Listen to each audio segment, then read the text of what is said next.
Hey guys, so I'm back already, and it's with good news. CIG seems to have mitigated some of the issues that were causing the crazy amounts of 30Ks. I think they said it was from the new Hercules' doors or something like that, but whatever was causing it, it seems to be much better now. So much so that they decided to go ahead with the testing for Invictus. So I'm going to be showing off some of the cool stuff that's coming this launch week in this video, so if you want to see it for yourself the first time, you probably want to click away.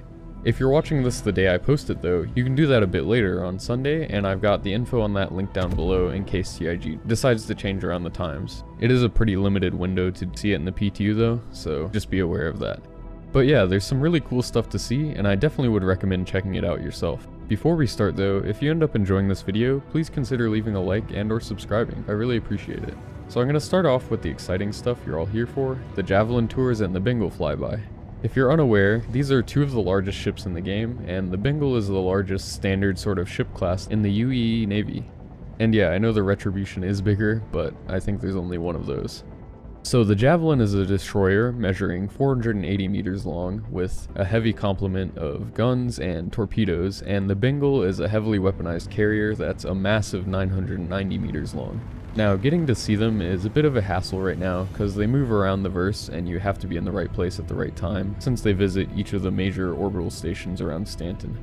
Thankfully, this time around CIG, in addition to the marker on the star map, has added these nice signs that seem to be all over the place, and they tell you when you'll be able to see the two ships. So this is a pretty nice solution, but I do hope in the future that they make events like these a little bit easier to catch. I'll go into performance a little bit later, but because of the performance issues, I think making these things pretty limited and how long they take place for makes sense for now, just to keep the performance hit to a minimum. But yeah, in the future, once they get some of those issues resolved, it would be nice to not have to scramble around to try to not miss stuff.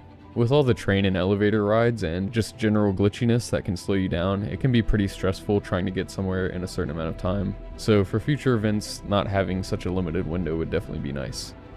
Okay, just a few things to note about the signs though, is if you're trying to see the Bengal, all you need to know is when it's going to show up, and I'd recommend getting in a ship to get a nice view. You can probably see it from inside the station at some points during the flyby, but the real experience is getting up close and personal with it. I'd say it sticks around for about 10 minutes, so you can get a pretty good view of it in that time.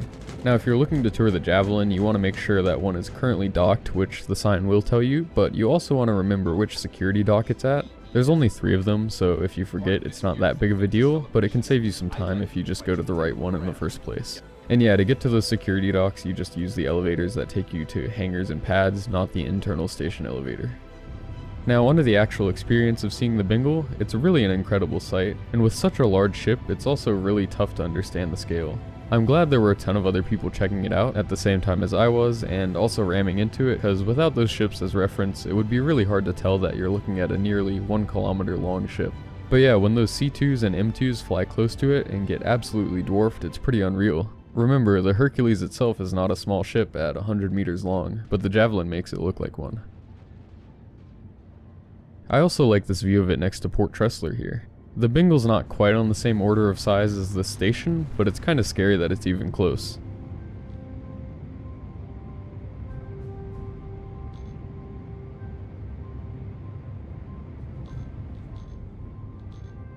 Also, with all of the turrets on this thing, like I can't even begin to count them, I thought they might have left some of them unmanned, but from the people unlucky enough to be targeted by it, it seems to be fully operational. Now with the server performance, its targeting was a little bit lackluster, but that's still a lot of damage headed the way of anyone with a crime stat.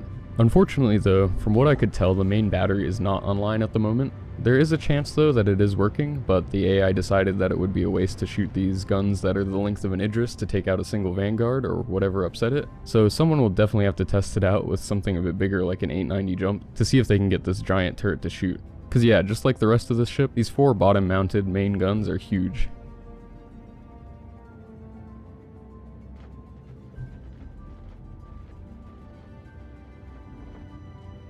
But yeah, as for what it does, it's just a flyby at the moment, and like I said, it lasts around 10 minutes or so.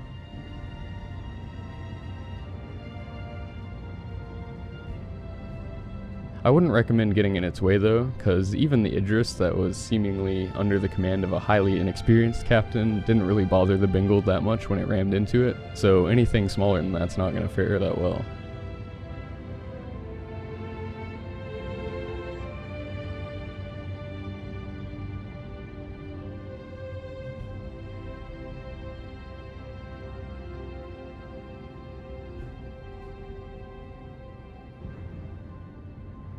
This poor hammerhead here got tossed around.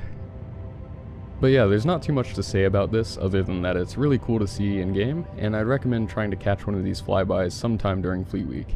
It's really impressive. And another thing that really impressed me was the stability. Now I only did get to see this once, so maybe I just got lucky for the server to not crash, but there were a lot of small altercations and then a few that I would consider pretty significant, and the server still managed to survive, surprisingly. Now the Bengal definitely does have a massive performance hit, like I haven't seen my frames go that low in this game ever, and as soon as it quantum traveled away the performance pretty much came back, so it's definitely still something that needs some optimization work. But hey, it's a functioning Bengal that can somewhat defend itself flying around in game, so I'll trade a few FPS to see that.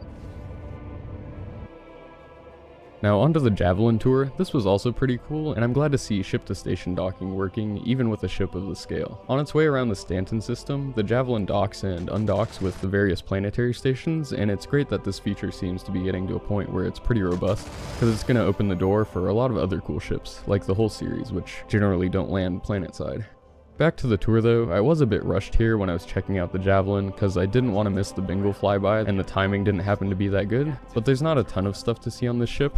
Like I mentioned in my speculation video, you can check out a turret battery and sit in one of the turrets, which is pretty cool. Now they did remember to disable this turret from actually shooting thankfully, so no one was able to use the massive size 7s or the size 4s that go along with them, but they did forget to disable the sounds of the Gatlings I think, which was a little scary to hear when I was flying around the ship. But yeah, I think they just spin up but don't actually shoot, because no one seemed to be getting blown up by this turret at least, and I'm sure plenty of players were trying. You can also visit the mess hall, which is pretty similar to the mess hall that's in the Aegis Hammerhead, which makes sense since they're the same manufacturer, but this one's just a lot bigger.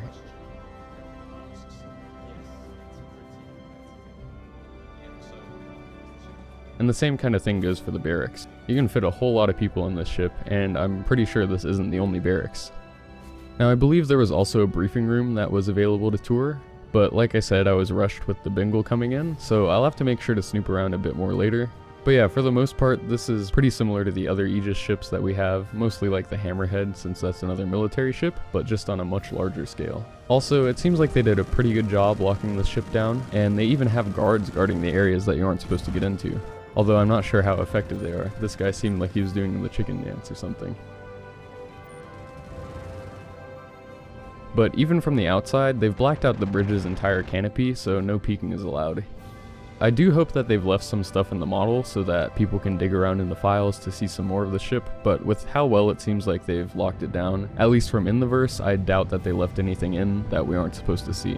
But yeah, just like the Bengal tour, getting to walk around a Javelin is definitely an awesome experience and something to look forward to with Fleet Week. I really hope these two events make it in, because it would be a shame for people to not get a chance to see this.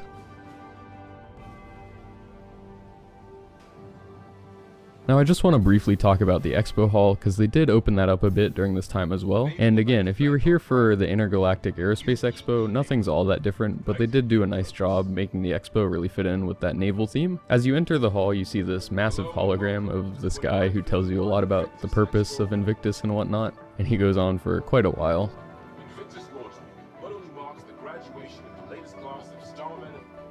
Then continuing up the large stairs into the main hall, you can see it's laid out in the same way as the Aerospace Expo was, but again, it's a lot more blue and a lot less white and gold. None of the ships are here yet, but when we have the actual event, I'm going to go through here for every manufacturer to see what they're showing, and we'll be able to try out pretty much any ship that's in here, which is always fun. But yeah, you can see from the map that even with Invictus being pretty much only military ships, there's still going to be a lot of ships to try out and take a look at as you're looking through the Expo halls. And again, we're going to be getting at least one new concept ship from RSI, and maybe even more if we're lucky. But hey, anything beats the G12 from last year, at least in my opinion. We've gotten enough ground vehicles lately, although the new tank is pretty cool.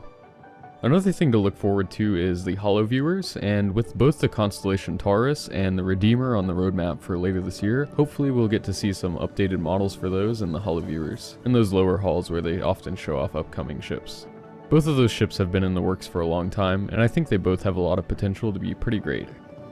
One thing I do hope they get around to is turning off the fireworks above the Expo Hall though, or at least only have them going off sometimes. They're nice to see as you're flying into New Babbage, but they're kind of annoying to be constantly hearing as you're walking around the Expo. I'm assuming this isn't intentional though, but yeah, I do hope this gets adjusted. So yeah, that about wraps it up for this video.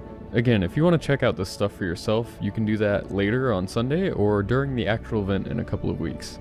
It's a pretty cool experience getting up close with these massive capital ships, and it's promising to see it working already, even if it is a little bit laggy. Anyway, I hope you enjoyed this video, and if you did, please be sure to leave a like and or subscribe. Thanks for watching.